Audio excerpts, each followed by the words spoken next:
요한복음 3장 5절 말씀. 예수께서 대답하시되 진실로 진실로 내게 이르노니 사람이 물과 성령으로 나지 아니하면 하나님의 나라에 들어갈 수 없느니라. 아멘. 물과 성령으로 나지 아니하면 하나님 나라에 들어갈 수 없다 그러니까 진짜 물과 성령으로 거듭나야 되겠죠. 물과 성령으로 거듭나야 하나님 나라에 들어갈 수 있습니다. 요한복음 3장 3절 말씀을 한번 같이 보면 예수께서 대답하여 이르시되 진실로 진실로 네게 이르노니 사람이 거듭나지 아니하면 하나님의 나라를 볼 수 없느니라. 여긴 또 거듭나면 하나님 나라 보지만 거듭나지 아니하면 하나님 나라를 볼 수가 없다, 이렇게 이야기를 했습니다. 거듭이라는 말이 이게 아노덴이라는 단어입니다. 거듭 태어날 때 거듭이라는 말이 아노덴이라는 단어예요. 이 아노덴이라는 이 단어는 위로부터라는 단어입니다. 처음부터라는 단어예요. 그러니까 새로 시작하는 걸 말하는 거죠. 새로. 이 아노에서 왔는데 이게 위로, 꼭대기라는 단어입니다. 그러니까 이게 위에서, 꼭대기에서 태어나야 된다는 의미예요. 이게 이 아노라는 단어가 이게 안티에서 왔어요. 이 안티라는 말 들어봤죠? 반대편에 있다, 이런 말입니다. 그러니까 어떻게 하면 거듭나는 것이냐라고 할 때 여러분 자신 스스로가 살아가는 것에 반대가 될 때 거듭났다, 이렇게 하는 거예요. 지금 우리가 태어난 거 있잖아요. 지금 땅에서 태어난 거, 이거에 반대가 되면, 그러니까 이제 하늘에서 태어난 게 되는 거죠. 이 땅에서 태어난 거에 반대가 되면 거듭났다, 이렇게 말하는 겁니다. 그러니까 땅에 태어난 대로 그대로 살게 되면 여러분은 거듭난 게 아니고 하늘의 삶으로 바뀌어야 돼요. 그러니까 어느 순간이라도 여러분이 어느 순간 나는 바뀌었다. 어느 순간 나는 하늘의 사람 같다. 어느 순간 난 땅의 사람으로 태어났지만 내 부모가 땅에 있지만 그러나 나의 부모가 하나님 아버지시다 라고 이거를 이제 바꾸는, 이게 이제 바뀌어 땅에서 태어난 거에 반대가 되면 이제 거듭났다, 이렇게 어느 순간 그게 이제 여러분 속에 들어와야 그게 거듭났다는 것입니다. 그걸 거듭났다, 아노덴이라고 말하는 것입니다. 거듭난다 할 때, 거듭나지 아니하면 안 되니까 거듭난다 할 때 난다는 것이 겐나오입니다. 나타라는 단어인데 이게 게노스에서 왔어요. 혈통이라는 단어입니다. 기노마이에서 왔어요. 이게 뭐냐면 된다, 결혼한다 라는 말이거든요. 그러니까 된다, 결혼한다, 하나가 된다 또는 하나님하고 이제 결혼한다, 이런 말이죠. 거기에서 온 단어 낫다, 그러니까 다시 태어났다라는 말은 하늘에서 다시 결혼했다, 이 말이고요. 하늘에서 다시 태어났다, 이런 말입니다. 이렇게 되면 하나님 나라를 볼 수 있지만 만약에 거듭 태어나지 않으면 하나님 나라를 볼 수가 없습니다. 그러니까 우리는 분명하게 거듭나셔야 되겠죠. 그래서 거듭나는 것이 무엇이냐, 이게 복음이다 라고 하는 것을 여러분에게 같이 설명을 해드리려고 합니다. 중요하니까. 자, 요한복음 3장 5절 말씀에도 이렇게 돼 있죠. 예수께서 대답하시되 진실로 진실로 내게 이르노니 사람이 물과 성령으로 나지 아니하면 하나님의 나라에 들어갈 수 없다, 이랬습니다. 그러니까 하나님 나라에 들어간다, 하나님 나라를 본다, 이런 것에 되려면 거듭나야 되는데 이 거듭난다는 것이 뭘로 거듭나냐 봤더니 물과 성령으로 거듭난다, 이렇게 되어 있습니다. 물과 성령. 그러니까 이게 성경에 창세기부터 요한계시록까지의 어떤 요약과 같아요. 그래서 이 요약을 잠시 이렇게 성경을 보면서 좀 이해하는 것이 중요하다. 여기 물과 성령으로 나야 된다 할 때 그 난다라는 말이 겐나오입니다. 나타라는 말이고 게노스, 혈통에서 나온 단어고 기노마이에서 왔어요. 이게 된다, 결혼한다 라는 말입니다. 그러니까 물과 성령으로 거듭나서, 다시 말하면 물과 성령으로 결혼해야 된다, 물과 성령이 돼야 된다, 이런 말이에요. 그게 이제 물과 성령으로 난다라는 말이에요. 그거 안 되면 하나님 나라 못 들어가, 이제 이런 이야기를 한 것입니다. 그러니까 여러분이 이거 뭐냐 이게. 그러니까 여러분, 이거는 성경에 있는 것은 겉으로 보이는 얘기가 아니라 다 영적인 얘기예요. 그러니까 영적인 얘기니까 보이지 않는 얘기죠. 보이지 않는 얘기니까 이걸 분명하게 여러분이 아셔야 되겠죠. 보이지 않는 거니까. 그러니까 어떤 사람은 가슴으로 확 들어와서, 복음이 가슴으로 확 들어와 가지고 구원을 받는 사람이 있어요. 가슴으로 믿어지는 거예요. 근데 이게 가슴을 믿어졌는데 이게 전도를 왜 못하냐면 말을 못하는 거예요. 생각이 안 나는 거예요. 여기서 가슴으로는 믿겠는데, 가슴으로는 주님을 사랑한다고 하는데, 예수님을 정말 내가 믿고 있는 것 같은데, 나는 예수님 사랑한다고 하는데, 근데 이게 생각이 잘 안 나는 거예요. 생각이 안 난다는 거는 정리가 안 된 거예요. 정리가 머리로 정리가 잘 안 된 거예요. 그러니까 가슴으로는 예수님을 믿고 있는데 이게 머리로 정리가 안 돼. 그러니까 사실은 가슴으로 믿었지만 머리로도 잘 믿어야 되거든요. 안다라고 하는 거 있잖아요. 안다는 게 영생이라고 그랬죠. 하나님과 유일하신 하나님과 그 아들 예수 그리스도를 아는 것이 영생이다 그랬어요. 요한복음 17장 3절 말씀이에요. 그런데 그 안다라고 하는 건 몸과 마음으로 안다는 것이에요. 그러면 우리의 생각과 우리의 감정, 이 모든 것이 하나님을 알아야 된다는 거고 예수님을 알아야 된다는 거거든요. 그러니까 분명히 내가 가슴으로 예수님을 믿었다면 머리로도 분명히 인식을 해야 된다는 것입니다. 그렇죠? 그래서 저는 생각도 감정도 다 같이 구원받아야 된다라고 믿는 사람입니다. 그게 복음이죠. 어느 것만 난 예수님 믿는 것 같은데 라는 그것만 있으면 안 돼요. 생각도 구원을 받아야죠. 우리의 생각도. 그렇죠? 그러니까 생각도 우리의 감정도 다 같이 이제 전인격적으로 예수님을 받아들였어야죠. 그러면 몸과 마음으로 알게 된다. 그걸 동침이라 그래요. 성경에서는 동침했다. 야다. 히브리 말로 야다라고 그러거든요. 야다. 이게 이제 동침했다는 말이에요. 함께 예수님하고 잠을 잤다. 하나님하고 잠을 잤다. 이런 말이에요. 그러니까 둘만 알잖아요. 잠을 자는데 둘만 자잖아요. 그러니까 둘만 알았다. 이런 말이거든요.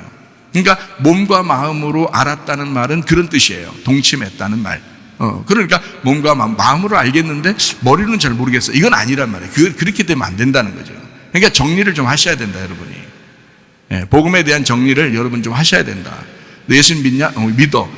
설명 좀 해봐. 그냥 믿는다니까. 이렇게 하면 그렇게 하지 말고 설명도 좀 할 줄 알아야죠. 바보가 아닌 이상. 그렇죠? 그래서 이거를 거듭난다라는 말이 무엇이다 라는 것을 여러분에게 설명했으니까 반복해서 여러분이 좀 듣고 또 이런 거를 생각도 하고 그래야 돼요. 자, 요한일서 5장 6절 말씀을 보겠습니다. 이는 물과 피로 임하신 이시니 곧 예수 그리스도시라. 물로만 아니요 물과 피로 임하셨고 증언하는 이는 성령이시니 성령은 진리이나 있습니다. 그러니까 물과 피로 임했는데 예수님은 물로만도 아니고 피로만도 아니에요. 물과 피로 임하셨다 이렇게 말했고 그것을 증거하시는 이가 성령이라는 거예요.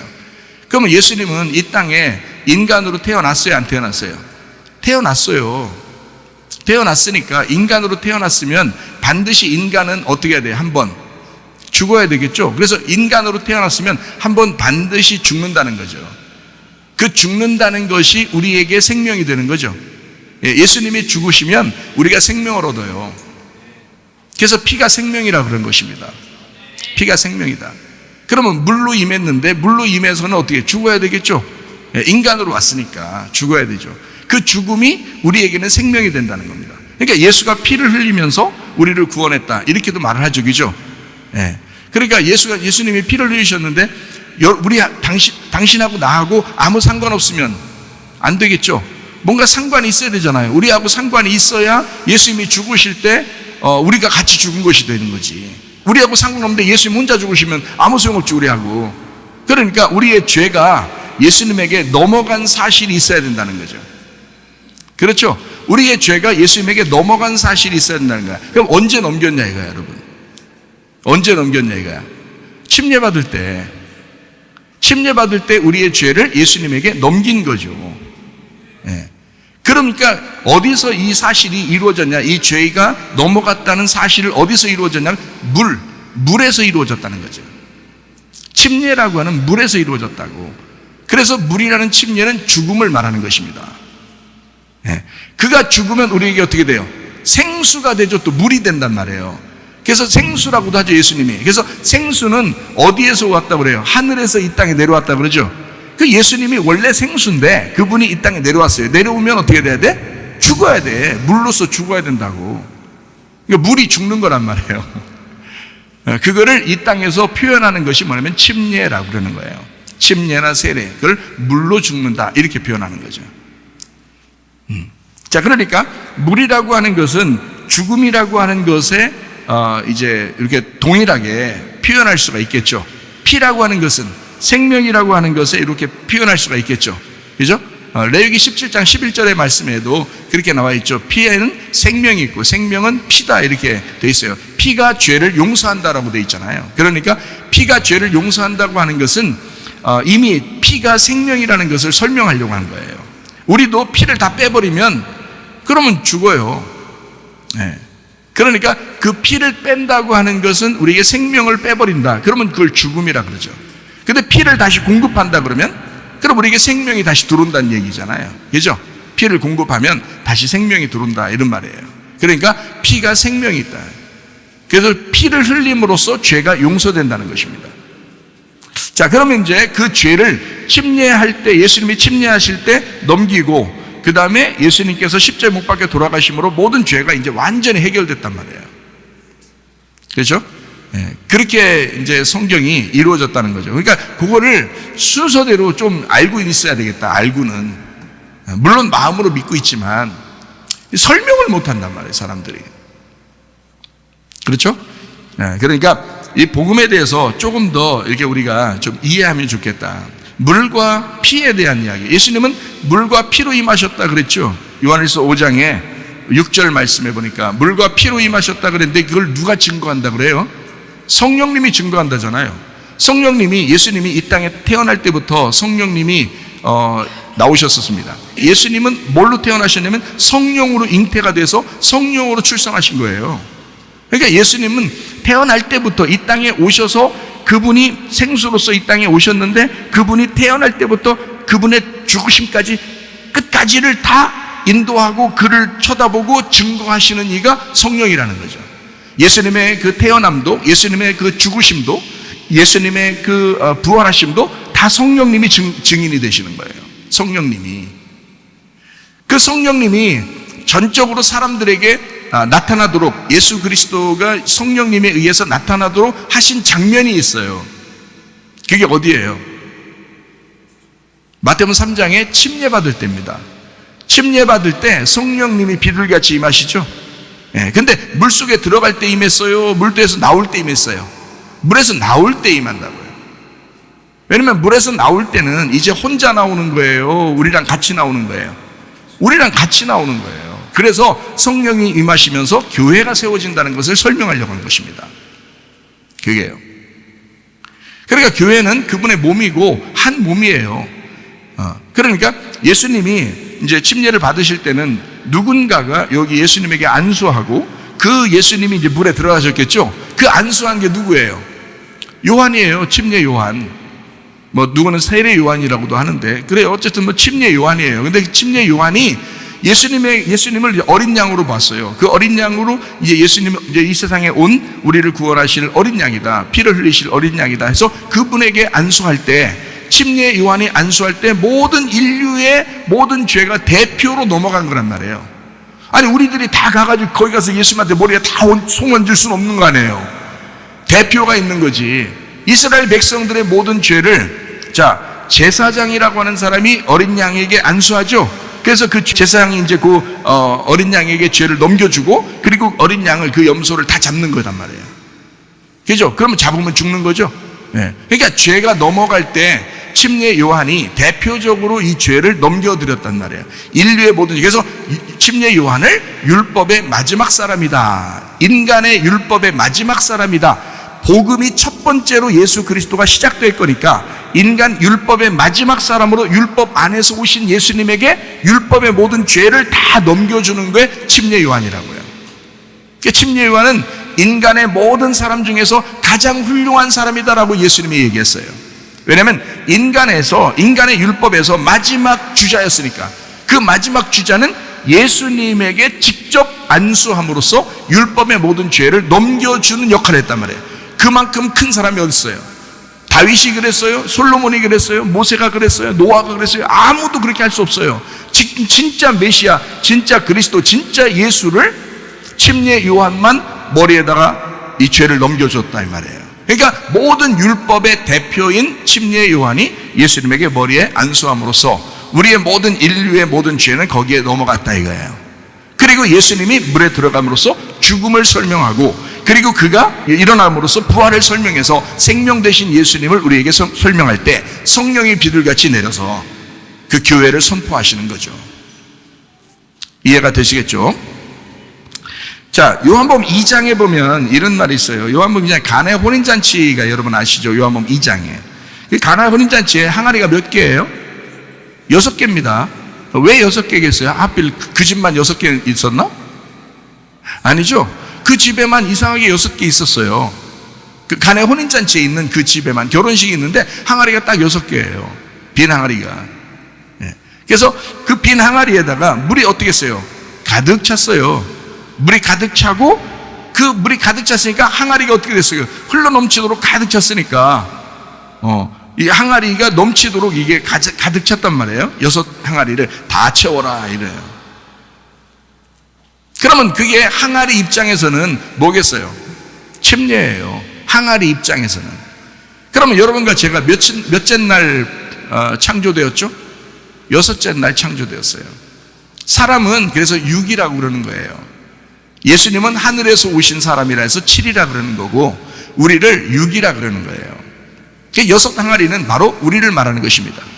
세상을 말하는 거고 나를 말하는 거예요. 그 6 항아리에 물을 담았어요. 그러면 인간으로 오신 예수님이 인간으로 오셔서 나를 위해서 인간처럼 침례를 받으신다. 그리고 그 주님과 함께 내가 침례를 받는다는 것이 2개가 다 설명이 되겠죠. 6 항아리에 물을 다 가득 채웠으니까. 자, 그러면 가득 채웠는데 그걸 갖다 이제 그냥 가만 둬요. 떠다 주라 그래요. 떠다 주라 그래요. 그래서 떴어요. 떠서 갖다 줬어요. 근데 떠서 갖다 준 사람들만 이게 이제 기적이 일어난 걸 아는 거예요. 다른 사람들은 몰라요. 그러니까 사명자만 그 말씀을 깨닫는 것입니다. 사명자만. 이 물을 채운 사람들만, 그래서 그 죽음을 경험한 사람들만 요거를 깨닫는 거예요. 그래서 그 사명자가 그 물을 이제 청지기들이죠. 그 물을 딱 이제 떠가지고 갖다 주는데 다 포도주가 되는 거예요. 그러니까 이렇게 갖다 줄 때는 자, 죽음을 경험한 물이 포도주가 될 때는 완전히 다른 종류가 된 거예요. 물과 포도주는 완전히 다른 종류거든요. 뭐 비슷하게 여기서 변화된 게 아니에요. 종류 자체가 달라요. 예. 그러니까 이 포도주로 완전히 바뀌어가지고 사람들에게 갖다 줬단 말이죠. 예. 그러니까 사람들이 먹어보고, 야, 이거 옛날 먹는 것보다 우리가 더 좋은데, 이렇게 했어요. 옛날 자기들이 먹던 게 있었다는 거예요. 그러면 먹던 게 뭐예요? 포도주잖아요. 옛날 먹던 게 포도주인데, 그게 뭐예요, 그러니까? 예, 율법이에요. 율법도 좋았는데, 그때 그 포도주가 참 좋았는데, 율법도 이 법은, 이 말씀은, 이 새 포도주는, 이거 뭐야, 이게? 더 맛있네? 이런 거예요. 복음이 그런 것입니다. 복음이. 옛날 율법도 좋았는데, 야, 복음을 받으니까 행복하다. 야, 너무 맛있다. 너무 좋다. 이건 뭐야, 이거? 아직도 이렇게 좋은 게 있었던 거야? 놀래버리죠, 사람들이. 자, 물 떠온 하인들만 알게 됐습니다. 사명자, 전달자입니다. 복음을 전달해 보는 사람들은 복음을 반드시 전달해야 되겠다, 이 사람이. 그러면 하나님께서 그 사람에게 그런 말씀을 주셔요. 그 얼마나 감사하고 얼마나 좋겠어요. 행복하죠. 말씀 자체가 얼마나 행복해요. 그게 천국인데. 그게 새 포도주거든요. 새 포도주, 옛날에 그 묵은 포도주와 그 안에서 죽으신 예수 그리스도, 그리고 새 포도주를 정확하게 알게 되면, 그 복음을 알게 되면 뭐 전하지 않을 수 없어요. 자기 혼자 전하든 전하지 않든 너무너무 행복하죠. 그 복음 안에서.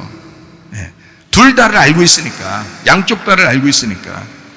자, 새 포도주, 이 말은 새 언약을 의미합니다. 새 약속, 새 언약, 새 복음을 의미하는 거고요. 하나님의 피를 의미합니다. 그러니까 우리를 위해서 죽으신, 그리고 생명이 되신 하나님의 피, 새 생명을 의미합니다. 그러니까 얼마나 좋겠어요. 그 복음을 전달해 줬다. 이거를 가나의 혼인잔치에서 설명합니다. 이게 요한복음 2장에 나오는 어린 양의 혼인잔치와 같은 겁니다. 어린 양의 혼인잔치. 원래 그래서 예수님이 자기 때가 안 된 것 같은데 라고 말하면서도 거기에서 그 기적을 일으킨 것은 어린 양의 혼인잔치가 요한계시록에 나오는데, 그 어린 양의 혼인잔치를 설명하느라고. 그 혼인잔치는 이렇게 기쁜 거야. 근데 기쁜데 뭐가 떨어지면 안 돼? 포도주가 떨어지면 안 돼. 근데 그 포도주가 옛날 포도주가 되면 안 돼. 새 포도주가 돼야 돼. 예수님이 죽으시고 부활하신 새 포도주가 돼야 돼 라고 그걸 새 포도주가 있어야 어린 양의 혼인잔치에 참여하는 거야. 그게 물과 성령으로 거듭난 사람이 돼야, 다시 태어난 사람이 돼야 어린 양의 혼인잔치에 참여하는 사람이 되는 거다라고 하는 것을 설명해 주는 것입니다. 요한복음 4장에 보면 여러분, 하늘에서 내려온 생명수라고 자신을 소개합니다. 예수님이요. 사마리아 여자한테요. 사마리아 여자는 뭐 죄인이죠. 그래서 남편이 몇 명 있었어요? 6명이라고 분명히 얘기했죠. 6명이라고 자기가 얘기한 게 아니에요. 5명이 있어요. 저 남편 없어요 그랬죠, 여자는. 근데 예수님이 뭐래? 나 5명 있었잖아. 그리고 지금 있는 남편도 네 남편 아니잖아. 이러면 몇 명이에요? 6명이 있었다는 얘기죠. 그래서 남편 6 있는 여자. 자, 요한복음 2장에 항아리 6개야. 똑같죠? 예, 요한복음 4장에 사마리아 여자에게 남편이 6명 있었다는 것이 똑같잖아요. 그러니까 옛날 거란 말이에요. 그리고 그건 완전 세상을 말하고 사람을 의미한다는 거죠. 근데 예수님이 7번째로 오신 거예요. 예, 그래서 예수님이 자기를 생명수다라고 표현한 거죠. 근데 예수님이 십자가 못 박혀 돌아가신 후에 얘기한 거예요? 돌아가시기 전에 얘기한 거예요? 예, 돌아가시기 전에 얘기한 거예요. 사마리아 여자한테. 그러니까 자기가 생명수야, 하늘에서 내려온 생명수야라고 하는 말은 뭘 설명하려고 한 거예요? 내가 하늘에서 내려온 생명수야, 그 말은 무슨 말을 하고 싶어서 그런 거예요?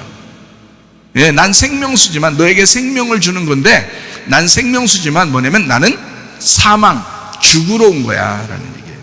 죽으러 온 거야. 그럼 내가 죽으면 너는 생명을 얻는 거야, 이게 되는 거죠.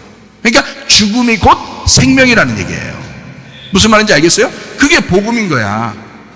예수님이 죽으시는 게 나의 생명이 되는 거지. 그러니까 사마리아 여자한테 하는 말이, 나는 생명수거든. 원래 죽는 게 없어. 나는 원래 생명이야. 생명 자체인데, 그런데 내가 죽을 거야. 그러면 너에게 생명이 갈 거야. 나는 생명수거든. 이 말인 거예요.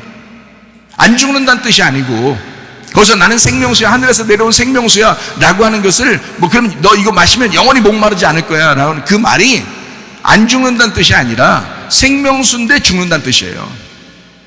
그래서 우리가 생명을 얻는다는 얘기입니다.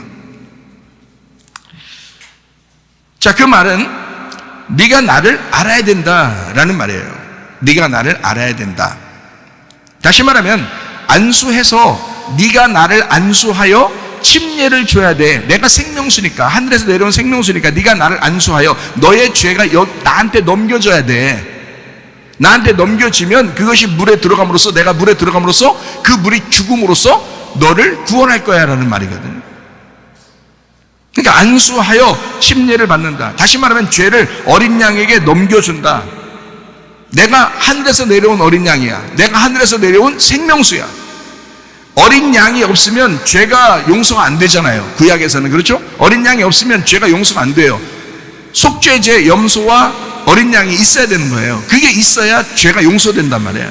그러니까 이 어린 양으로 오셨다, 그 말은 자기가 죽는다라는 말이고, 나는 너에게 생명을 주고 싶어서 온 거야. 그러니까 너의 죄가 나한테 옮겨져야지. 그래야 내가 죽을 거 아니야. 난 원래 안 죽는데, 난 원래 생명인데, 원래 난 생명수인데 안 죽는 건데, 네 죄가 나한테 옮겨져야, 그래야 내가 죽을 거 아니야. 그거를 설명하시느라고 요한복음 4장에 사마리아 여자한테 그걸 설명하는 거란 말이에요. 네가 나를 정확하게 알아야 돼. 네가 나에게 침례를 줘야 돼. 그 말이에요. 예수님이 우리에게 침례 주는 게 아니라 우리가 예수님에게 침례를 줘야 된단 말이에요. 무슨 말인지 알겠어요? 네. 지금은 예수님의 이름으로 침례를 주죠. 우리가 예수님의 이름으로 여러분에게 주 예수의 이름으로 침례를 베푸노라 이렇게 하죠. 지금은. 그런데 예수님의 입장에서는 누군가가 자기에게 죄를 넘겨줘야 된단 말이에요. 그 사람의 죄를. 그거를 침례 요한이 했던 거고, 그 사실을 사마리아 여자가 잘 모르니까 사마리아 여자가 예수님에게 침례를 베풀어야 된단 말이에요. 그래서 물에 대한 이야기를 한 거란 말이죠. 자, 영과 진리의 예배. 자, 영과 진리의 예배를 요한복음 4장에 사마리아 여자한테 설명을 합니다. 영과 진리의 예배를 드린다. 메시아가 오면 이걸 알 텐데요, 그리스도가 오면 우리가 이걸 알 거예요 라고 얘기하니까, 예수님이 영과 진리의 예배 드릴 때가 오는데, 그 영과 진리의 예배 드릴 때는 바로 지금이야, 이런 말이죠. 그 영과 진리는 어떤 의미를 가지고 있어요? 영과 진리. 영은 말씀이고, 말씀이신 예수님이 영이에요. 그러니까 안 보여. 원래 영이라는 말씀은 안 보이게 돼 있어요. 그런데 그거를 진리로 이렇게 껍질을 까줘야 된단 말이에요. 이걸 깨닫게 해주고 이해를 시켜줘야 이게 드러난다. 이런 예배를 드려야 된다는 거예요. 여러분에게 이해를 시켜줘야지. 몸과 마음으로 이해하도록 해줘야지. 그렇죠? 그래야 주님을 알게 될 거 아니에요. 그래서 요거를 진리로 까준단 말이야. 그래서 영과 진리의 예배를 드리는데 바로 지금이야 라는 말이에요. 그 말은 다시 말하면 진리가 있는 곳에는 뭐가 있는 거예요? 죽음이 있는 겁니다. 그래서 예수님이 자기를 길이요 진리요 생명이라 할 때는 자기가 길로 이 땅에 왔는데 너에게 길을 놔줘야 되잖아. 근데 길은 반드시 밟아야 되는 거야. 반드시 밟아서 와야 돼. 길은 뭐 안 밟으려고 길이 있는 게 아니야. 밟으니까 길이 된 거야. 그래서 이 땅에 길을 내려왔어요. 그러면 반드시 그 길을 밟아야 돼. 이 밟는 건 길의 입장에서는 죽는 거죠. 그거를 진리라 그러는 거야. 아, 길을 밟으면서 이 길은 이렇게 내가 밟으라고 있는 거구나 라고 깨닫게 된 거죠. 그러면 길이 밟히면서 벗겨지는 거야. 이거를 진리라 그러는 거예요. 그러면 이 사람이 여기에서 길을 밟으면서 가죠. 그러니까 가니까 예수님이 벗겨지면서 우리는 앞으로 가잖아요. 그러니까 생명을 얻는 거야. 그래서 길과 진리요 생명이라 그러는 거예요. 놀랍죠, 하나님은. 이스라엘 백성들을 애굽에 그냥 두는 게 아니라 광야로 데려나와요. 왜? 벗겨지려고. 자기가 벗겨져서 자기를 소개하려고 그러는 거예요. 광야로 데려나온 이유는 말씀으로 자기를 벗겨주는 겁니다. 그래서 자기를 계속 먹여주고 계속 표적과 기적을 표현함으로써 이스라엘 백성들에게 하나님을 소개하는 거예요. 그리고 요단강을 건너서 가나안 땅에 들어가도록 만들죠. 생명을 얻어 그 땅을 차지하도록 만드는 것입니다. 그러니까 길과 진리와 생명으로 이루어진다는 거죠, 성경은. 자, 무슨 말인지 좀 이해가 되겠죠? 그러니까 요한복음 4장에서도 영과 진리의 예배, 뭐 때문에 영과 진리의 예배를 설명해요, 예수님이? 생명 주려고. 영과 진리의 예배를 드릴 때가 오는데 바로 지금이야. 이것은 내가 죽음으로써 너에게 생명이 되기 위해서야. 너 살리려고 그러는 거야. 여러분, 우리 교회에 나오신 것은 여러분이 죽으려고 하는 게 아니라 하나님이 여러분을 살리려고 하는 것입니다. 여러분이 이 땅에 오는 것, 여기 교회에 오는 것은요, 여러분은 죽으려고 오는 거예요. 근데 하나님은 여러분을 살리려고 하신다 이 말이야. 그걸 복음이라 그러는 거예요. 나는 죽으려고 그러는데 하나님은 나를 살리려고 한다는 거야. 그러니까 죽음과 생명이 같이 있는 거죠. 영과 진리의 예배를 통해서 너에게 생명 주려고 하는 거야 라는 것이 복음입니다. 요한복음 6장에 보면 생명의 떡에 대한 이야기가 나와요. 하늘에서 내려온 생명의 떡 아시죠? 요한복음 6장에 보면 생명의 떡에 대한 이야기가 나와요. 거기에 예수님께서 나의 살과 피를 먹고 마셔라 이런 이야기가 나와요. 나의 살과 피를 먹고 마시지 아니하면 하나님의 사람이 아니라는 거야. 하나님의 아들이 아니라는 거예요. 자, 요한복음 6장에 53절부터 55절까지의 말씀입니다. 예수께서 이르시되 내가 진실로 진실로 너희에게 이르노니 인자의 살을 먹지 아니하고 인자의 피를 마시지 아니하면 너희 속에 생명이 없느니라. 내 살을 먹고 내 피를 마시는 자는 영생을 가졌고 마지막 날에 내가 그를 다시 살리리니 내 살은 참된 양식이요 내 피는 참된 음료로다. 이렇게 되어 있습니다. 요거를 두 가지로 설명했어요. 살과 피 이렇게. 자, 거듭난다는 것도 뭘로 거듭나야 된다고 그랬어요? 예, 물과 성령으로 거듭나라고 했잖아요. 물과 성령으로 거듭나라고 했고, 또 예수님은 물과 피로 임하셨다 이렇게 했죠. 그리고 여기서는 내 살이요 내 피다 이렇게 했잖아요. 다 두 개씩 설명했잖아요, 이거죠? 예, 그러니까 요거를 이해하기가 어렵지 않죠. 자, 살과 피라고 하는 것에 대해서 우리가 이제 설명을 보면 살이라고 하는 게요, 사르크스라는 단어예요. 사르크스. 성경에 이제 살 이런 말이 나오면 살살하라 이런 말이 아니고요. 이 살이라는 건 사르크스라는 단어를 헬라어로는 사르크스라고 그래요. 그게 히브리 말로는 히브리 언어로는요 살 이렇게 히브리 말로도 살 이런 말이 나오잖아요. 그게 이제 바사르라고 그래요. 살이라는 말이 바사르. 이게 살이라는 말이 다른 말로 말하면 육체라는 단어예요. 그래서 이제 신약에는 육체라 그러면 사르크스라 그러고 구약에서는 육체라 그러면 바사르라 이렇게 얘기를 해요. 그러니까 살이라는 단어가 구약에서는 바사르, 신약에서는 사르크스 같은 거예요. 여기요. 근데 이 바사르라고 하는 이 단어가요, 살, 육체라는 단어인데 다른 의미로는 어떤 의미냐면 복음이라는 의미가 있습니다. 복음. 여러분, 살, 육체 완전 반대잖아요. 그런데 이걸 복음이라는 단어로 또 쓴단 말이에요. 바사르를 복음이라고. 그럼 완전 반대되는 단어인데 어떨 때는 육체라고 하고 어떨 때는 복음이라고 그래요. 예. 완전 반대인데, 다시 말하면 이제 육체라고 하는 것은 어떻게 돼야 된다는 걸 말하냐면 육체는 반드시 죽어야 된다는 것을 의미해요. 예수님은 말씀이 이 땅에 뭘로 왔다 그래요? 육체로 오셨다 그러잖아요. 사르크스로 오셨다. 요한복음 1장 14절에 나오는 말씀이거든요. 말씀이 육신이 되어서 오셨다 할 때 사르크스라 그러거든요. 그러니까 예수님은 사르크스로 왔다는 의미는 이렇게 요한복음 1장에 말함으로써 이 말하는 자체가 뭐하러 왔다는 얘기예요? 죽으러 왔다는 걸 설명하는 거예요. 난 죽으러 왔다, 이 말이에요. 그 육체는 바로 나를 의미하는 거거든요. 인간을 의미하는 거거든요. 인간 육체는 흑덩어리로 태어나서 만들어졌기 때문에 이거를 육체라 그래요. 육체, 살덩어리, 육체 이렇게. 그러니까 우리는 흙이야. 그러니까 예수님께서 말씀이신데, 생긴데 우리 육체에 왔다는 거예요. 그러니까 말씀이 육신에서 왔다는 말은 죽기 위해서 왔다라는 말하고 같은 말이란 말이에요. 자, 그러니까 요한복음 13장 18절에도 이런 말씀이 있어요. 내가 너희 모두를 가리켜 말하는 것이 아니니라. 나는 내가 택한 자들이 누구인지 알미라. 그러나 내 떡을 먹는 자가 내게 발꿈치를 들었다 한 성경을 응하게 하려 한 것이다, 이랬습니다. 누구죠? 가룟 유다죠. 네, 가룟 유다가 예수님에게 발꿈치를 들은 자예요. 발꿈치라는 단어를 가진 구약의 유명한 사람이 하나 있는데 누굴까요? 야곱입니다. 여러분과 저는 사실 가룟 유다 같은 사람이고 야곱 같은 사람이에요. 근데 야곱을 하나님께서 허리를 분질러 놓고 그 다음에 뭘로 만들었어요? 이스라엘로 만드신 거예요. 그러면 가룟 유다도 사실은 가만히만 있었어도, 자살만 안 했어도 말이에요, 예수님이 다시 와가지고 가룟 유다를 분명히 변화시킬 수 있을까 없을까? 있어요. 근데 지가 자살해버렸기 때문에 기회가 없는 거야. 그러니까 여러분과 저는 절대 자살하면 안 됩니다. 자살하지 말고 살자 해야 돼요. 살자. 예. 우리는 살고만 있으면 돼. 베드로는 3번 부인했는데도 살고 있으니까. 그러니까 예수님이 막 직접 찾아오잖아요. 아마 가룟 유다는 2번 더 찾아왔을 거예요. 아마 너무 사랑스러워서. 그렇잖아요. 만약에 가룟 유다가 살아있었으면, 근데 죽었어요. 그게 기회가 없는 거야. 우리가 몸을 가지고 살아있는 동안에만 기회가 있거든요. 그러니까 자살하면 안 되는 거예요. 자, 가룟 유다예요. 발꿈치를 들었다. 발꿈치 같은 야곱이겠죠.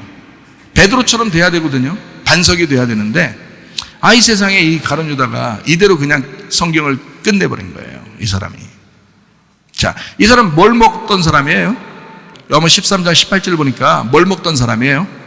같이 떡을 먹던 사람이에요. 그러면 이 떡을 다른 말로 말하면 뭐라고 해요? 살이라고 그랬잖아요. 살. 그죠? 네, 살이라고 그랬잖아요. 그러니까 살을 먹고 피를 마셔야 된다고 그랬잖아요. 네, 살을 먹고 피를 마셔야 된다. 그래서 살과 피가 같이 나와야 된다는 거예요. 물과 성령이 같이 나와야 된다는 거예요. 예수님은 물로만 아니라 피도 같이 있어서 물과 피도 같이 임하신 자라, 이렇게 말하는 거예요. 성경이. 무슨 말인지 알겠죠? 이게 요약이에요. 성경에. 그래서 예수님을 자기 자신이 하늘에 내려온 생명수, 그리고 자기는 하늘에서 내려온 생명의 떡이다, 자기가요. 근데 이것은 죽음을 위해서 온 것이다. 이 살은, 그래서 살을 같이 먹은 자도 죽는 것이다 라는 얘기예요. 그러니까 같이 물을 같이 마신 자도 죽는 것이다. 근데 뭘로만 우리가 생명을 얻는다? 피로, 성령으로 생명을 얻는다. 그러니까 자, 물과 성령, 살과 피, 무슨 말인지 알겠죠? 예. 그래서 여기 물과 피, 물과 성령, 살과 피, 이렇게 되죠. 예. 그렇게 나누어서 설명을 하려고 성경을 쓴 것이죠. 딱 보니까 이해가 되시겠죠, 그죠? 그래서 요한복음 6장에 53절부터 55절까지의 말씀이 나오는 것입니다. 살은 참된 양식이요. 양식은 뭐 하는 거예요? 먹고 씹는 거잖아요. 그죠? 그 참된 음료는 어떻게 해요? 씹어요. 그냥 넘겨야 돼요. 넘겨야 돼요. 그래서 피는 넘겨야 되는 거고, 살은 씹어야 되는 거예요. 네. 그러니까 예수님은 이 땅에 우리에게 죽임당하러 오신 분이시다.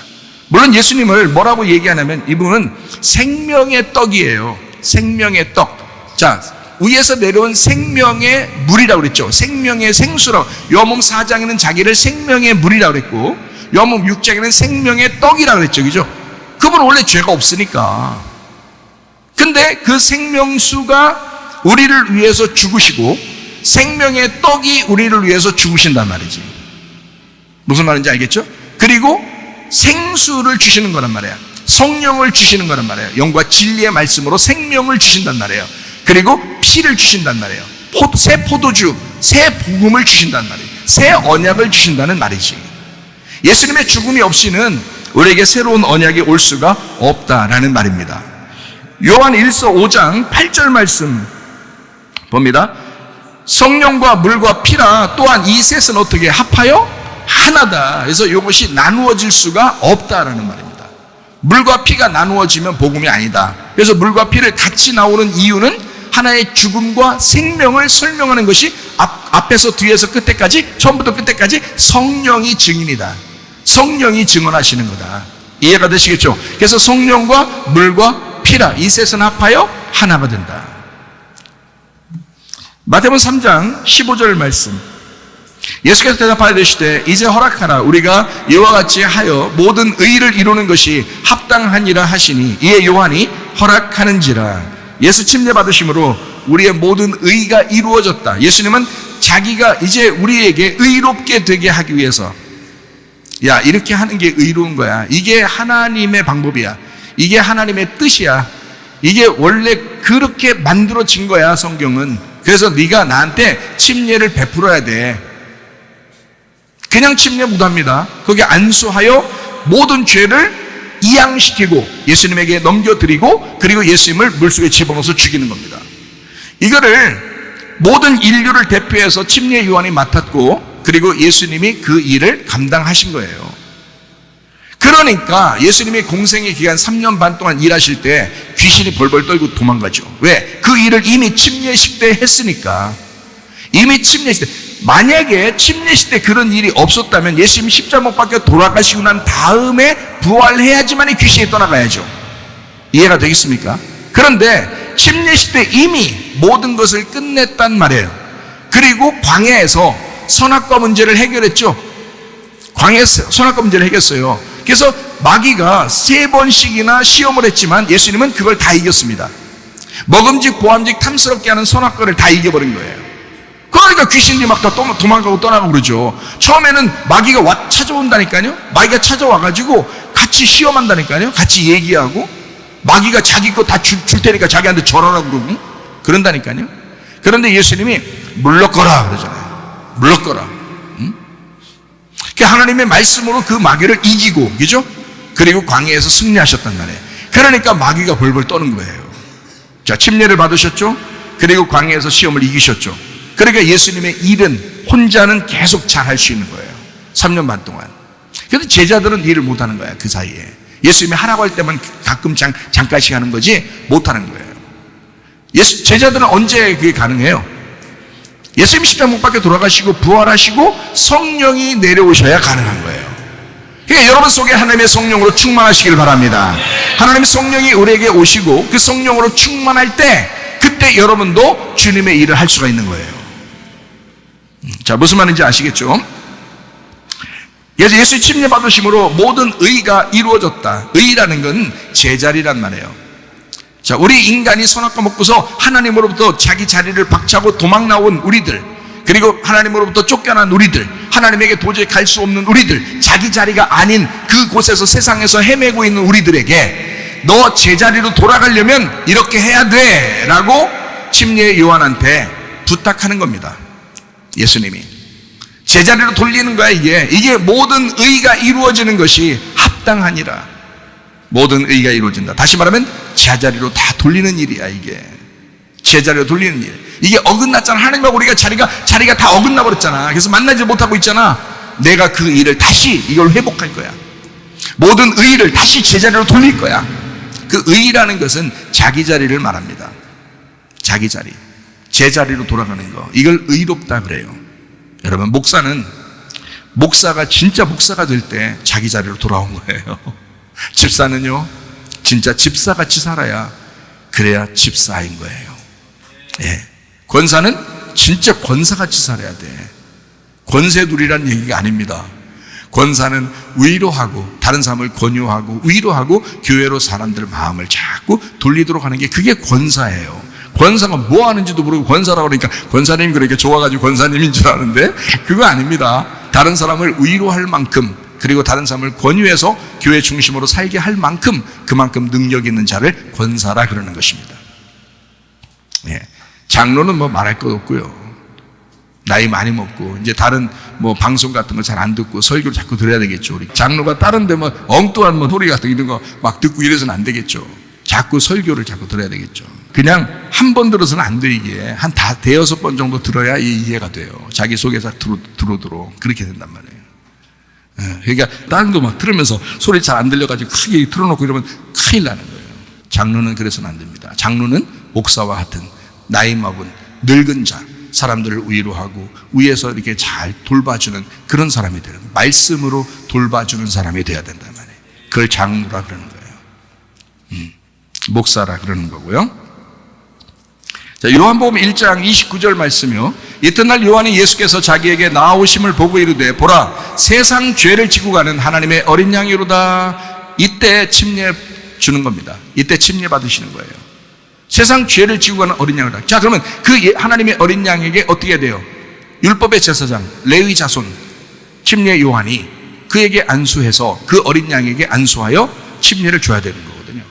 어린 양에게 넘겨드려야지. 모든 죄를 다 그쪽에 넘겨줘야 되잖아요. 그게 그 침례식 장면입니다. 레위기 4장 32절 말씀입니다. 그가 만일 어린 양을 속죄 제물로 가져오려거든 흠없는 암컷을 끌어다가 이랬습니다. 자, 또 33절 그 속죄제 제물의 머리에 어떻게 하라고요? 안수하고 번제물을 잡는 곳에서 속죄 제물로 잡을 것이요 그랬습니다. 자, 어떻게 하고 잡으라고요? 그냥 잡지 말고 어떻게 하고 잡으라고? 안수하고 잡으라고. 왜 안수하고 잡으라고 그랬어요? 내 죄를 넘겨야 되니까, 우리 인류의 죄를 그쪽에 넘겨줘야 되니까, 그래서 안수하라는 거예요. 이게 안 넘어가면 복음이 아니지. 이게 안 넘어가면 죽음이 아니지. 죽으면 혼자 죽는 거지. 그렇게 하면 자기가 죽는 게, 내가 죽는 게 아니잖아. 예수님만 혼자 죽는 거지. 그러면 안 되지. 내 죄를 그쪽 넘겨야죠. 어린 양도요, 염소도요, 여러분 많이 잡습니다. 많이 잡아요. 여러분 하루에 통닭 얼마나 많이 사람들이요. 어? 그냥 잡으면 안 된단 말이야. 만약에 그 통닭에다가 잡기 전에 안수하고 그러니까 물속에다가 목 딱 잡고서 집어넣어버리면 그러면 이제 침례가 되는 거지만, 내 죄가 그에게 넘어가는 거지만, 어린 양하고 염소한테 그렇게 넘기지 아니하고 그냥 어린 양 잡아가지고 뭐 꼬치 해먹고 이렇게 이런 식으로 양꼬치 이런 식으로 해먹고 뭐 염소꼬치 이렇게 해먹고 그러면 그게 무슨 내 죄가 내 죄가 용서되겠냐고요. 그냥 먹는 거지. 그렇죠? 그러니까 이 어린 양하고 염소에다가 내 죄를 그쪽에 넘겨줘야 된단 말이야. 그게 안수라는 겁니다. 안수.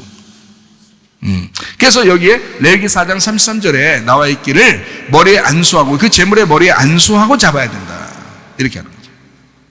네. 이게 넘어간다 이 말이에요. 죄가 넘어갔다 이 말이에요. 죄가 넘어갔다. 그래서 그 다음에는 이제 누가 죽는 거냐면 나를 죽이는 거란 말이에요. 죄가 넘어갔으니까, 이제 내 죄가 넘어갔으니까 나잖아. 나니까 예수님이 죽는 것은 누가 죽는 거야? 내가 죽는 거란 말이에요. 그렇게 되면, 그걸 진짜 믿으면 구원받는 거란 말이에요. 내가 죽지 않으면 무슨 소용이 있어요? 예수님 혼자 죽으시면. 내가 죽어야지. 그래야 구원받는 거지. 내가 죽어야 새 생명을 얻는 거잖아요. 죽음이 곧 생명이라니까요. 죽음이 곧 부활이라고요. 그래서 잡아서 죽는 거다. 우리는 어린 양 대신 예수님의 머리에 안수하고 예수님이 침례 받으실 때에 우리도 함께 침례 받아 죽었습니다. 더 이상 다른 의식이 필요한 것이 아니죠. 이제 이렇게 됐으니까 끝난 거잖아요. 그래서 더 이상 다른 의식은 사실 필요가 없다. 그럼 침례 의식을 왜 하냐? 세례 의식을 왜 하냐 이 말이에요. 이거를 말 그대로 뭐냐면 결혼 의식과 같은 거예요. 결혼 의식과 같은 거야. 이 결혼 의식이 결혼 생활은 아니잖아요. 결혼식 날 그날이 결혼 생활은 아니잖아요. 결혼 생활은 결혼식 날 다음부터 결혼 생활이라고요. 결혼 생활이 중요한 거지. 어떤 사람은 돈이 없어서 가난해가지고, 또 어떤 사람은 주례자가 없어서 결혼식을 못하고 그냥 둘이 사랑하면서 살다가 아기도 낳고 그렇게 생활하는 가정들도 있어요. 그럼 그 사람들은 부부 아닙니까? 여러분 생각할 때 그 사람들도 부부예요. 그 사람들도 둘이 사랑하면서 아기 낳고 사는 가정이라고요. 근데 문제는 결혼식을 못했을 뿐이야, 이 사람들이. 그렇잖아요. 그래서 우리는 그냥 결혼식까지도 아니까 그냥 해주자, 이거야. 의식이니까. 결혼식을 여러분 굉장히 거룩하게 여기잖아요. 깨끗하게 여기고 순결하게 여기고 아름답게 여기잖아요. 근데 막 너무 많이 돈을 투자하는 것도 그건 뭐 의미가 좀 퇴색되는 것 같아요. 너무 많이 돈을 투자할 필요가 없어요. 둘이 사랑한다는 걸 다른 사람에게 보여주면 되는 거예요. 우리 둘이 사랑합니다. 이제 약속하고 새 언약 안에서 우리가 이게 잘 살겠습니다 라고 이렇게 약속하는 것을 다른 사람에게 보여주는 거거든요. 의식입니다. 의식. 그렇게 하고 난 다음에 진짜로 그렇게 살아가고 있는지 그게 중요한 거죠. 그게. 그래서 침례 의식도 마찬가지입니다. 말 그대로 결혼 의식과 같아요. 결혼 생활이 더 중요하듯이 침례의 실제 생활이 더 중요합니다. 침례를 받았다고 끝이 아니라 침례 받고 난 다음에 생활이 더 중요하다. 실제로는 어린 양 예수님께 안수하면서 우리의 모든 죄가 다 넘어가 버렸어요. 그리고 예수님은 침례를 받으시고 죽음으로써 우리의 모든 죄가 사라졌습니다. 더더군다나 예수님이 십자가 못 박혀 돌아가심으로 모든 피를 다 흘리심으로 그 땅에다가 피가 다 쏟았잖아요. 땅에다가 옆구리에 창이 찔리면 심장이 터져서 피가 다 쏟아졌어요. 창으로 옆구리에 찔러서. 그래서 피가 다 쏟았어요. 피와 물이 싹 쏟았어요. 네. 이게 피와 물이 나올 때 이 물까지 나오면 피가 완전히 없다는 것이 증명되는 거잖아요. 이게 피가 완전히 쏟아지면 그 마지막 그 막이 있는데 그 막이 물이래요. 그래서 피와 물이 같이 나왔다. 굉장히 뭐 정확하다 그러는데 어쨌든 제가 뭐 그렇게 쏟는 분을 본 적은 아직 제가 모르니까 뭐 잘 모르겠지만 그래도 피와 물이 완전히 쏟아서 어디로 쏟았어요? 그게 뭐 솟구치 올라서 위로 막 올라갔나요? 예수님 피니까? 아니에요. 땅에 다 쏟았어요. 우리 땅에 다 적셔지셨다고요. 이 땅 속으로. 그래서 우리의 마음속에 예수의 피가 젖어들어야 되는 거예요. 이것이 우리에게 생명인 거야. 그래서 그 피를 붙들고 주님을 만나는 거예요. 너 예수 피가 있느냐? 너 하나님의 피가 있느냐? 너 하나님의 피를 네가 붙들고 있느냐? 너 진짜 복음을 믿고 있느냐? 이거를 그 붙들고 주님 나라에 가는 겁니다. 그게 어린 양의 피예요. 우리는 모두 죄 없이 살아가게 되어 있습니다. 그래서 죄가 다 사라졌잖아요. 그래서 죄 없이 살아가게 되는 거예요. 우리는 모두 의인이 되었다 그래요. 그래서 오로지 마음의 믿음으로만 이게 가능하게 됩니다. 뭐 의식을 통해서 죄가 사라졌는 이게 아니고 진짜 마음으로 믿음으로 마음의 믿음으로 의롭게 되었다.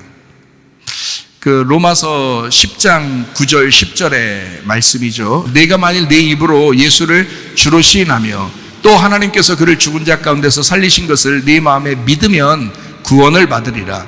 사람이 마음으로 믿어 의에 이르고 입으로 시인하여 구원에 이르느니라. 이랬습니다. 그러니까 우리가 예수님 때문에 우리가 의롭게 됐잖아요. 그러니까 거드름 필 수 있어요? 없어요? 없어요. 방종할 수 있어요? 없어요? 없어요. 마음으로 더 온유해져야 되고 마음으로 더 겸손해져야 합니다.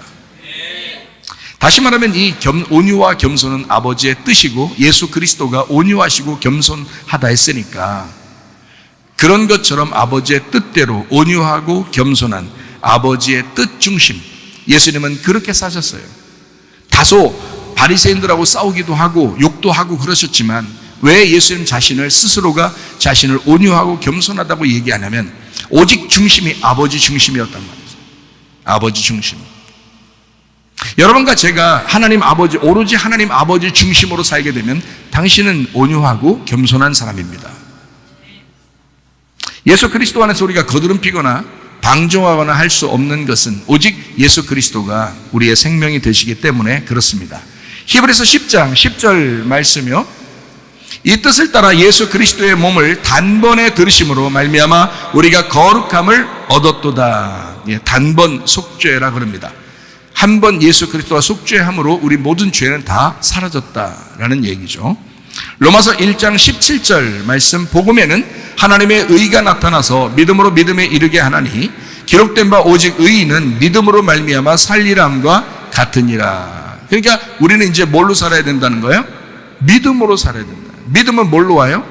말씀으로 오잖아요. 그러니까 말씀의 믿음으로 살아가야 된다라는 말이죠. 네, 오직 우리는 의인은 뭘로 산다? 믿음으로 산다. 근데 그 믿음은 말씀으로 온다. 그래서 말씀의 믿음으로 살게 되는 것이다. 이것이 여러분을 구원한 것이고 여러분의 삶의 원동력입니다. 그러므로 여러분 속에 하나님의 생명의 말씀이 계속 들어가셔야 합니다. 로마서 5장 19절 말씀이요, 한 사람이 순종하지 아니함으로 많은 사람이 죄인 된 것 같이 한 사람이 순종하심으로 많은 사람이 의인이 되리라. 한 사람 아담, 첫째 아담이죠. 선악과 먹고 우리가 다 죄인 된 것처럼, 하나님과 분리가 된 것처럼 예수 그리스도 두 번째 아담입니다. 예수 그리스도로 인하여 우리가 모두 다 하나님과 하나가 되었다. 하나님을 다시 만나게 되었다. 우리는 오직 예수 그리스도 때문에 의인 되었습니다.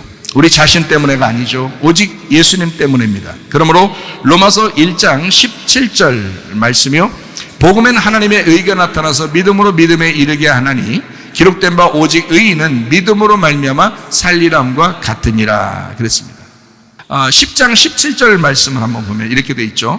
그러므로 믿음은 들음에서 나며 들음은 그리스도의 말씀으로 말미암았느니라. 말씀을 계속 듣고 그 말씀을 경청하고 그 말씀에 순종하고 그 말씀을 따라 사는 것, 이게 믿음이라고요. 그러니까 오직 의인은 믿음으로 살아야 된다. 믿음으로 살아야 되는데 방종하고 있다. 교회 다닌다고 하는데, 예수 믿는다고 하는데, 집사라고 하는데, 장로라고 하는데, 권사라고 하는데, 목사라고 하는데, 전도사라고 하는데 자기 마음대로 산다. 중심이 하나님에게 되어 있지 않다. 아버지의 뜻대로 살려고 하지 않는다. 그냥 주여 주여 하는데, 교회 와서 예배 드린다고 그냥 하긴 하는데, 근데 진실한 마음이 없다. 믿음으로 살지 않는다. 말씀에 믿음이 와야 되는데, 그 말씀을 들었으면 너 정말 맑게 알아듣느냐 하면 그 말씀에 순종했어야 되는데 순종하지 않는다. 그 교만한 거죠. 하나님이 대접하신다. 교만하면 안 된다. 겸손하셔야 된다. 우리가 의인된 것은 우리 때문에 된 것이 아닙니다. 우리 스스로 거룩하거나 의롭게 된 거 아닙니다. 오직 예수 그리스도 때문에 의롭게 되었습니다. 이 땅의 아버지 어머니로부터 받은 피를 하늘의 아버지 어머니로 바꾸어야 합니다. 이게 생명이에요. 하나님 아버지, 교회의 말씀 어머니, 이거로 부모 바꾸는 일이 구원입니다. 부모 바꾸는 게, 다시 말하면 이 땅의 부모를 하늘의 부모로 바꾸는 거. 그러니까 피가 바뀌어야 되는 거죠. 이 땅의 피를 받은 것이 하늘의 피를 다시 받아야 되는 거예요. 그러니까 피의 전쟁이라고 할 수 있죠. 교회 오면 유일하게 여러분 하나님 말씀이 여러분에게 부딪히는 이유는 피의 전쟁 때문입니다. 여러분 속에서 피가 전쟁하고 있는 거예요. 하나님의 피가 들어가느냐, 여러분 피를 고수하느냐, 이 전쟁이 일어나는 거예요.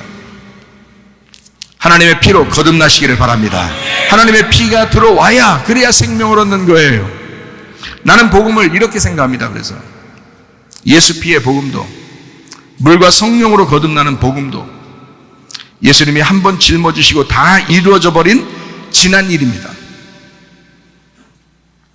마태복음 3장 13절부터 16절, 이때 예수께서 갈릴리로부터 요단강에 이르러 요한에게 침례를 받으러 하시니 요한이 말려 이르되 내가 당신에게서 침례를 받아야 할 터인데 당신이 내게로 오시나이까. 예수께서 대답하여 이르시되 이제 허락하라. 우리가 이와 같이 하여 모든 의를 이루는 것이 합당하니라 하시니 이에 요한이 허락하는지라. 예수께서 침례를 받으시고 곧 물에서 올라오실새 하늘이 열리고 하나님의 성령이 비둘기같이 내려 자기 위에 임하심을 보시더니. 요한복음 19장 30절 말씀이요, 예수께서 신포도주를 받으신 후에 이르시되 다 이루었다 하시고 머리를 숙이니 영혼이 떠나가시니라. 선악과 먹으면 죽는다 그랬어요, 하나님이. 그래서 예수님이 침례를 받으실 때 모든 죄를 이양받고 그리고 물속에 들어감으로써 죽음을 상징적으로 우리에게 보여주셨죠. 그런데 십자가 못 박혀 돌아가심으로 모든 것을 이루어버린 겁니다, 그때. 그래서 그 선악과 먹고 죽어야 될 그 사망을 십자가에서 끝낸 거예요. 그 선악과의 죄를 이긴 것은 광야고요. 이해가 되시겠어요? 예. 그러니까 인간의 모든 죄를 짊어지고 그 똑같은 상태에서 광야에 가서 시험을 이기고, 3번의 시험을 이기고, 첫 번째 아담은 졌죠. 예수님은 이겼습니다, 광야에서. 그리고 그것 때문에 첫 번째 아담은 죽음이 온 거고, 예수님은 이걸 통해서 이 죄를 짊어지고 자기가 죽음으로써 죽는다고 했던 그 약속을 그대로 이루십니다. 그리고 우리는 더 이상 죽지 않게 하는 거예요. 그거를 영생이라 그런 것입니다. 그러니까 예수 믿으면 왜 영생한다 그러면 몸이 죽는다는 거지 영혼은 죽지 않는다는 거지.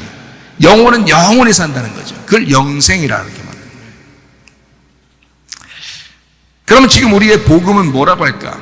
여러분, 복음을 받았다, 복음을 믿어라. 이 복음이라고 하는 게 뭐라고 할까? 복음은 좋은 소식이라고 합니다. 좋은 소식. 다시 말하면 기쁘고 행복해야 된다 이 말이에요. 여러분, 복음을 믿었다, 교회를 다닌다 그러면 여러분 행복하셔야 합니다. 그 목사님이 가끔 이러죠. 가끔 뭐야? 자주 그러죠. 저 행복하다 그러죠. 그러니까 행복하셔야 되는 거야. 아, 죽겠는데 이러면 안 돼요. 뭐 살겠는데, 행복한데, 이런 게 자꾸 나와야 되는데, 아, 죽겠는데, 힘들어 죽겠는데, 막, 아유, 좀 살기 싫다. 그냥 빨리 주님 오셨으면 좋겠다. 예수님 재림 빨리 안 하나? 뭐 이러면서, 빨리 죽었으면 좋겠다. 다 같이 죽어야 나 혼자 죽으면 더 억울하니까. 주님 재림하시는 게 가장 편한 거죠. 그렇게 생각하지. 그렇지만, 지금 살아있는 건 우리에게 행복이 되셔야 돼요. 복음이 왔다며, 복음이 오면, 진짜 복음을 깨달으면 행복해야죠. 그러니까, 가정생활도, 교회생활도 행복하셔야 합니다. 그게 천국이고 그게 복음 들은 사람이에요. 하나님은 우리의 상식을 너무 많이 뛰어넘고 생각하게 하지 않으십니다. 우리의 영이라는 그릇만큼 하나님도 거기에 담아서 우리를 생활하게 하기 때문에 분명히 하나님을 알긴 아는데 자기 수준으로 알게 돼 있어요. 자기 수준으로. 그래서 우리가 말씀으로 우리 안에 있는 영의 그릇을 깨닫고 키워나가면 성령님도 우리 안에서의 접촉점을 넓혀 나가실 수가 있습니다. 우리는 무한한 영의 하나님 안에서 모두가 존재합니다. 그러니까 다 있는 거죠. 근데 하나님은 우리 개인적으로 우리 안에 있는 영 안에서 생활하십니다. 우리는 그 하나님의 영 안에서 우리는 같이 있는데 하나님도 우리 안에 들어와서 같이 생활한다는 거지. 근데 하나님이 내 그릇만큼 오신다는 거죠. 하나님은 무한하신 하나님인데 내가 그 안에 살고 있는데 우리 모두 다 그 인류의 모든 온 우주가 그 안에 살고 있어요. 하나님의 영 안에. 그만큼 크시다는 거죠. 근데 그 하나님의 영이 내 안에 들어올 때는 한계가 있다는 겁니다. 다시 말하면 그 무한하신 하나님인데, 역시 하나님은 하나님인데 내가 아는 만큼이란 말이에요. 내가 아는 만큼 하나님을 이해하는 거예요.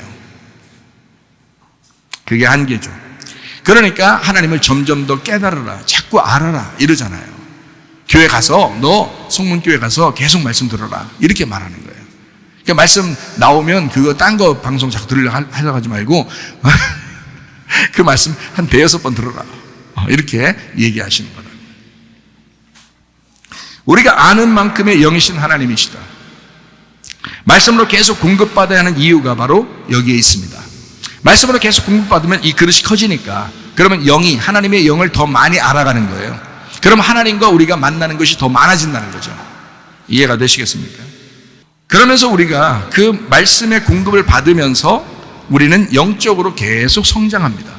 그러니까 자녀를 한번 태어나게 해놓고 그냥 버려두는 게 아니라 하나님은 한 가정의 부모를 둬서 계속 양육하잖아요. 계속 먹여주고 양육하잖아요. 그런 건 똑같아요.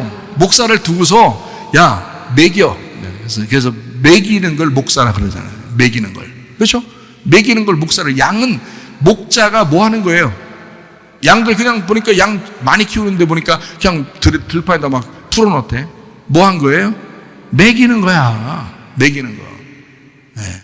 우리가 주님 안에 들어가면 주님이 우리를 계속 먹이시려고 한다고. 계속 말씀을 깨닫게 하시려고 한다고. 마찬가지 여러분에게 목사를 두는 것은 여러분을 계속 먹이려고 하는 거예요. 양육시키는 거예요. 성장시키는 거예요. 그릇을 키워나가게 하는 거예요. 하나님을 더 많이 알게 하는 거예요. 그만큼 천국이 넓어지는 거니까. 하나님이 천국이니까 그 천국을 점점 넓게 하면 더 행복해지고 더 행복해지고 더 행복해질 거니까. 하나님의 행복이시니까. 무슨 말인지 아시겠죠? 우리와 좀 다른 교회가 착각하고 있는 부분이 있습니다.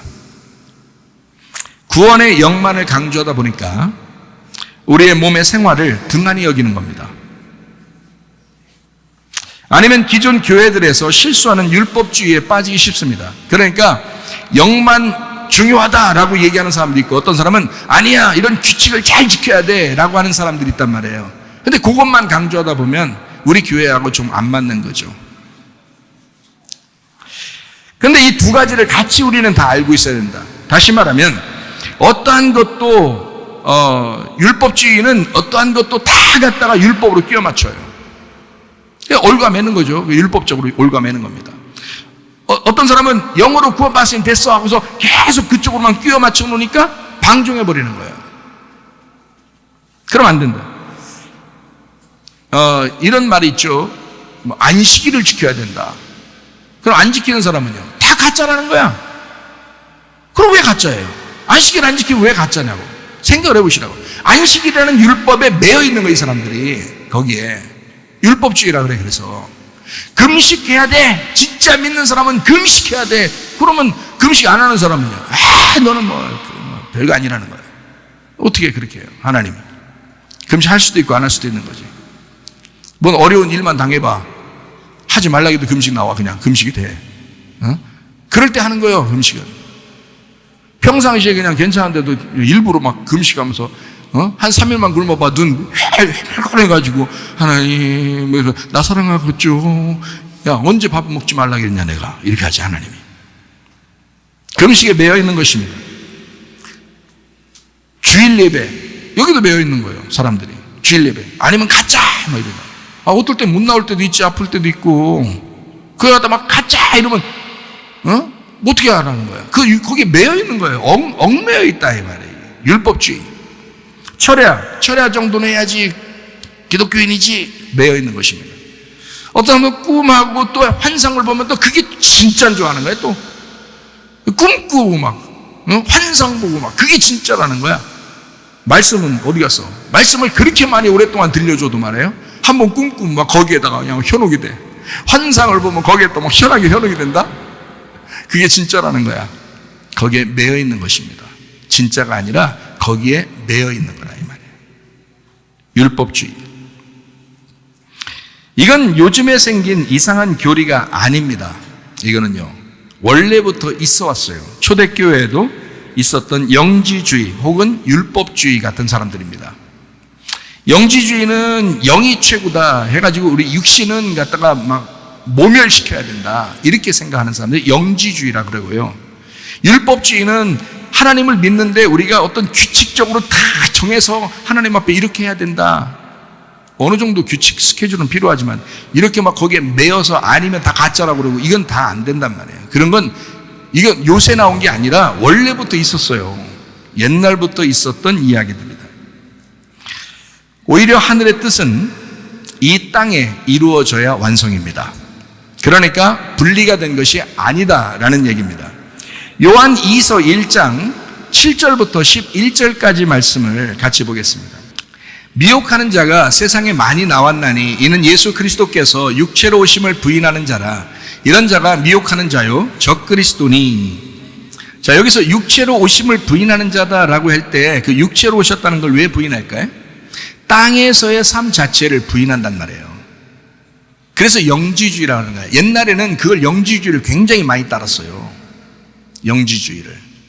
그래서 육체로 오심을 부인하는 자라. 다시 말하면 땅의 삶을 완전 무시하는 거예요. 그래서 그들끼리 따로 모여서 살고 그들끼리 뭐 이렇게 따로따로 분리돼서 이렇게 살았던 그런 사람들, 거룩하다, 자기들을 굉장히 거룩하다라고 여기는 사람들이란 말이에요. 그게 요즘 나오는 게 아니라 원래부터 그런 사람들이 있었어요. 우리가 세상에서 살아가는 거지 어떻게 세상을 완전히 떠나가지고 무슨 산에 굴에서 살고 막 이럽니까 우리가? 아니죠. 따로 자기들끼리 막 모여가지고 자기들만 거룩한 사람이야, 우리만 천국 가, 막 이런 식으로. 그런 건 안 된단 말이에요. 죽으실 때도 예수님이 찾아와서 구원받게 할 수도 있어요. 죽으실 때도.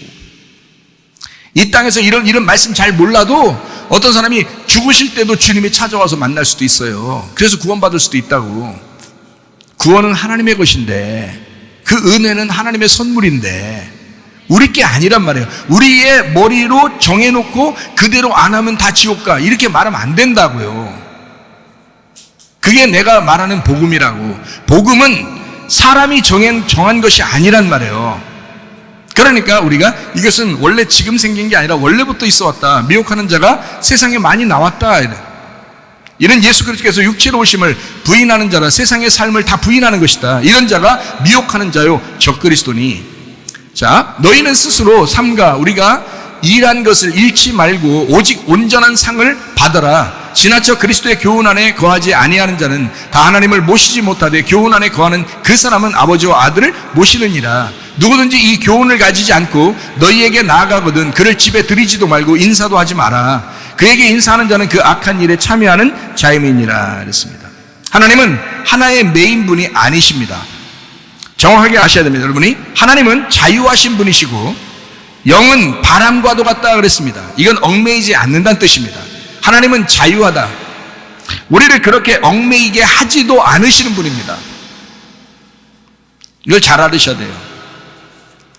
율법이 없으면 방종하기 쉽고 구원의 영을 강조하지 않으면 율법에 또 매여버릴 수가 있습니다. 그래서 우리는 신앙생활에 있어서 영적인 스케줄이 필요합니다. 내가 주님과의 교통을 위해서, 주님과의 교제를 위해서 내가 이런 정도는 해야 되겠다. 내가 성문교회 말씀을 내가 꼭 들어야 되겠다. 뭐 이런 정도의 약속들은 스케줄은 참 좋은 거죠. 나쁜 거 아닙니다. 아주 좋은 것입니다. 우리는 이 둘을 모두 적절하게 성령의 인도하심으로 읽어내야 합니다. 하나님의 성령은 우리 안에서 반드시 우리를 인도하실 것입니다. 그래서 성령 충만하라고 한 것입니다.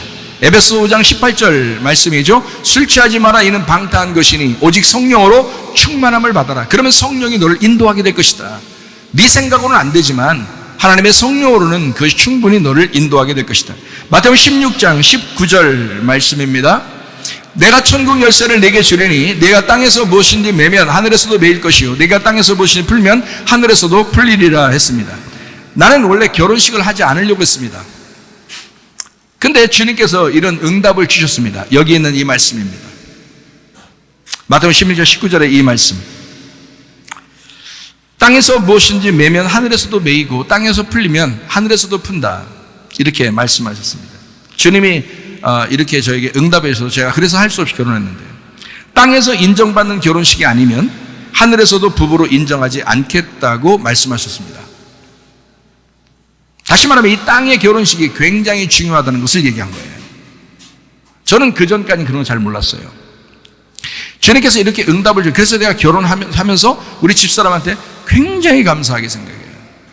얼마나 감사하게 생각하면 당신이 내 눈을 뜨게 했어 이렇게 말해요. 당신이 나의 속사람이야. 당신이 나의 영이야. 나의 눈이야. 당신이 내 마음을 깨웠어. 하나님이 이런 응답을 이렇게 주셨어요. 결혼식 하는 자체가 저는 부끄러웠거든요. 결혼식이 창피하잖아요. 사람들한테 이렇게 옆에서 막 모여서 쳐다보잖아요. 그럼 그게 좀 굉장히 부끄럽거든요. 사실은 여기 앞에서 이렇게 설교할 때는 설교하니까 그렇지만 많이 부끄럽거든요. 사람들이 또 저만 쳐다보는 것 같고, 네? 사실은 아내도 쳐다보는 건데 나만 쳐다보는 것 같아요. 얼마나 부끄러운지 몰라요. 그래서 안 하려고 했어요, 사실은. 근데 주님께서 이런 응답을 해주셔서 결혼식을 하고야 말았습니다. 우리의 가정생활과 교회생활을 통해서 하나님은 지금 천국의 삶을 카운트하시고 계십니다. 그러니까 하늘과 땅은 서로 떨어진 것이 아니란 얘기예요. 동등하다는 말입니다. 하늘과 땅. 자, 침례식을 통해서 우리는 주님과의 사랑을 약속했습니다. 그리고 실제로 주님과 사랑하는 생활을 하게 될 것입니다. 그 약속을 한번 생각하고 그 결혼식을 생각하면서 그 결혼 생활에 들어가는 것처럼 침례식을 통해서 예수님을 생각하고 그리고 그 침례식의 생활을 그 하나님과의 그 주님과의 그 하나됨 그 결혼 생활을 하게 되는 거죠. 성경은 이 둘을 모두 중요하다고 생각하는 것입니다. 하늘과 땅이 하나고 땅에서의 일이 하늘에서의 일과 하나가 되어야 된다라는 말입니다. 그러니까 여러분 여기서 교회에 여기 나오셔가지고 여러분 교회 집사님이요, 권사님이요, 뭐 장로님이요, 또 뭐 이렇게 전도하여 이렇게 한 게요. 여기서 하는 모든 일들을 하나님이 다 카운트하십니다. 여기서 하는 일을. 이게 똑같기 때문입니다. 하늘과 이 땅에 있는 교회가 똑같기 때문에 그래요. 여러분. 근데 사람들은 그걸 생각 안 하는 것 같아요. 그냥 이 땅에 있는 교회는 우습게 생각하는 것 같아요. 하늘나라 올라가면 되지 뭐 이렇게 생각하는 거예요.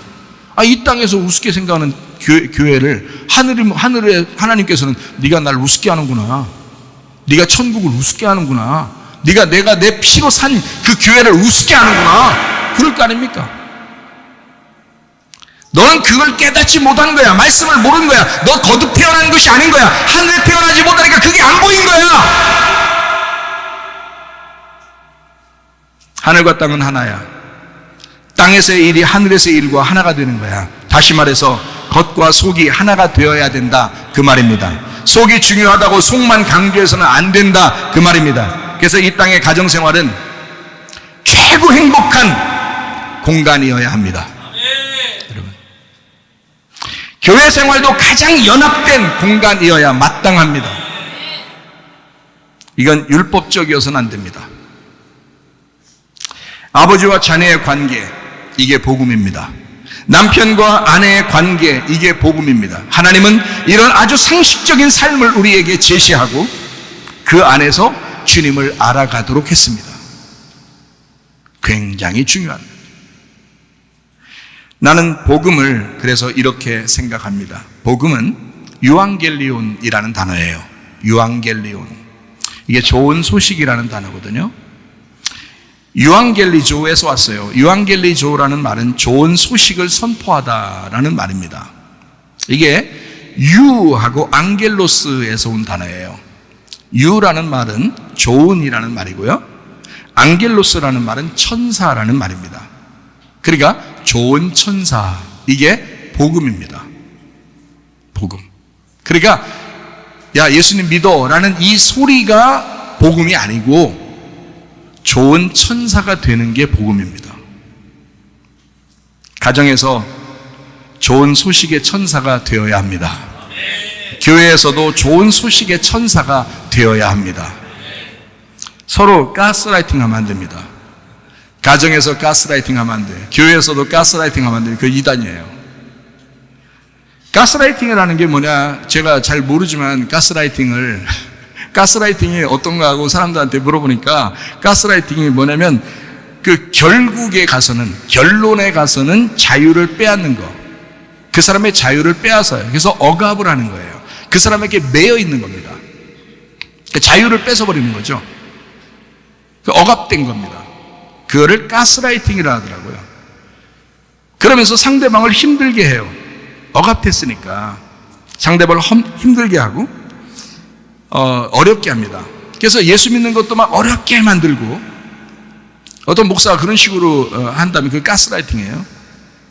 가정에서 남편이 그런 식으로 억압하고 어렵게 자기 말만 듣는, 그렇게 둘이 친구가 되어야 되잖아요. 그래 자유롭게 서로 얘기할 수 있고 그래야 되는데 막 억압해서 이렇게 하면 그건 가스라이팅이라고 그래요. 예수님은 우리에게 가스라이팅 하지 않습니다. 예수님은요, 잘 생각해 보세요. 하나님 우리를 가스라이팅 하지 않습니다. 이게 다른 점이에요. 성경에 보면은 꼭 가스라이팅 같이 여겨지는 말들이 상당히 많죠. 이렇게 해라, 저렇게 해라, 이거 하지 마라, 저렇게 하지 마라, 이렇게 명령하는 식으로 하잖아요. 그죠? 근데 결국에 가서는 그 말대로 했더니 결론에 가서는 어떻게 된다? 행복해지잖아요. 결국에 가서는 그게 행복을 가져온단 말이에요. 그러니까 주님은 우리를 가스라이팅 하는 게 아니라 너가 행복하려면 이렇게 살아야 돼 라고 쓴 거지. 너 이렇게 해봐, 그러면 굉장히 행복해질 거야, 그 말이잖아요. 너 이렇게 해봐, 이게 천국 생활일 거야. 너 이 땅 살면서 지옥처럼 살지 마. 너 행복하게 살아야 돼. 자유와 행복을 주는, 결국에 가서는 너 자유롭게 하고 행복을 주는. 자, 사랑받는 아내가 남편이 너무 사랑하니까 자기가 뭐래도 하고 싶은 거야, 남편을 위해서. 그래서 우리가 교회 나와가지고 예배드리고 막 뭐 헌금하고 봉사하고 뭐 선교하고 구제하고 서로 도와주고 사랑하고 막 위해 그러는 거예요. 기도하고 찬양하고. 왜? 남편이 너무 좋으니까. 하나님의 아들 예수 그리스도가 우리를 위해서 어린 양 되신 예수님이 나를 위해 죽으셨고 나는 그분에게 내 모든 죄를 넘겨드리고 그분이 나를 위해 대신 죽으셨으니까 그 피를 볼 때 그 피를 생각하기만 해도 내게 생명이 되는 것 같고, 그 예수님 생각하는데 나를 위해 죽으신 저렇게 사랑하신 분이 어디 있느냐, 생명 내걸고 나를 사랑하신 저분을 위해서 내가 뭐래도 하고 싶은 거잖아. 사랑받는 아내는 사랑하는 남편을 위하여 뭐래도 하고 싶은 거란 말이에요. 자유를 줬는데도 그 자유를 그 주님께 드리고 싶은 거야. 그게 가스라이팅이냐고. 예수님이 우리를 가스라이팅 하는 거냐고. 아니라고. 우리에게 자유를 주고 행복하게 했더니 너무 그 자유를 가지고 행복한 그 상태에서 주님을 위해서 살고 싶은 거, 이게 여러분과 저희입니다. 이게 복음이라고 하는 거예요. 복음은 그래서 율법이 아닙니다. 복음은 우리에게 행복과 자유를 주는 것입니다. 그 안에서 주님을 섬기라고 하는 거지. 사랑하니까 섬기라고 하는 거지. 물과 피로 거듭난 사람이 가정생활과 교회생활은 어떻게 해야 할까? 아버지와 자녀의 천사 관계가 복음입니다. 남편과 아내의 천사 관계가, 그게 복음입니다. 그렇게 사는 것이 하나님께서 인정하는 모습이다. 그래서 이게 천국이고, 이게 가정이고, 이게 교회입니다. 이해가 되시겠죠? 우리는 모두 형제자매요. 서로 사랑만 하다가 주님의 나라에 가게 되어야 합니다. 이게 내가 아는 복음입니다. 여러분과 제가 진짜 행복하게 살다가 주님 만나시기를 소원합니다. 아멘. 나의 사랑, 나의 어여쁜 자야, 일어나 함께 가자. 나의 사랑, 나의 사랑, 나의 어여쁜 자야, 일어나 함께 가자. 우리 한번 기도하겠습니다. 하나님 앞에 기도할 때 우리 하나님, 나는 주님의 사랑을 받은 자요, 우리는 그 사랑을 잃어버릴 수 없습니다. 우리에게 자유를 주시고 우리에게 행복하게 하신 하나님, 그 복음 안에서 살다가 주님 만나게 하옵소서. 기도합니다. 우리 하나님 아버지여, 사랑과 은혜에 감사를 드립니다.